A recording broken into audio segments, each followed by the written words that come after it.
Anomaly games are really interesting because they could throw anything at you. These games tend to be towards the horror end, but sometimes the anomalies can be so damn chaotic and funny. I'm getting ahead of myself though. A quick rundown of this new anomaly horror genre is that you're in a random location, such as a bar or maybe a cabin, and you need to find these anomalies. It's almost like those Finding the Difference games, but instead you're looking for something spooky. Anomalies can be anything from subtle text on a wall to,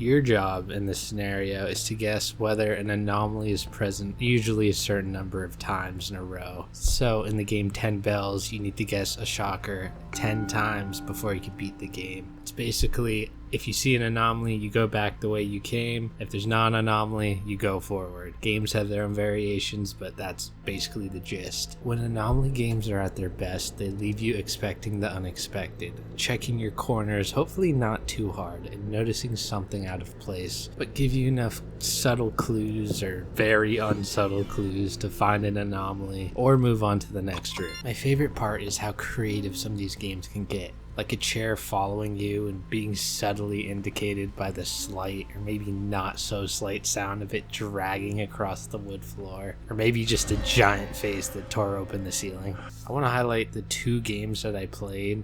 The first one was The Cabin Factory, and the second one was 10 Bells. So the Cabin Factory had you investigating this small cabin for moving anomalies. They had a good variety of some creepy, some jump scary. And my favorite being these teddy bears that would slowly follow you around the cabin. I enjoyed 10 Bells a bit more because you had a lot more room for anomalies because it was a full bar and there was a lot more variety. You had obvious anomalies like Big Hand, Big Man, and Pissed Off Man, to smaller anomalies like all the chairs being put up like the bar was closing. My main gripe with these games is when they're just too nitty-gritty and expect you to find things that aren't clear as day. This just got me so frustrated. Usually after you beat the amount of anomalies you need to find in a row, your final goal is to identify all the anomalies. In Cabin Factory, it really wasn't too hard to find all the anomalies once you understood the game, but 10 Bells really started to get me fuming. Maybe it was just a rough day, but for the life of me, I could not find these anomalies. I checked everywhere, but they were sometimes like little things like pool table balls switching positions and I would never notice them, or a carpet having a slightly different design. I just maybe don't think I'm as keen-eyed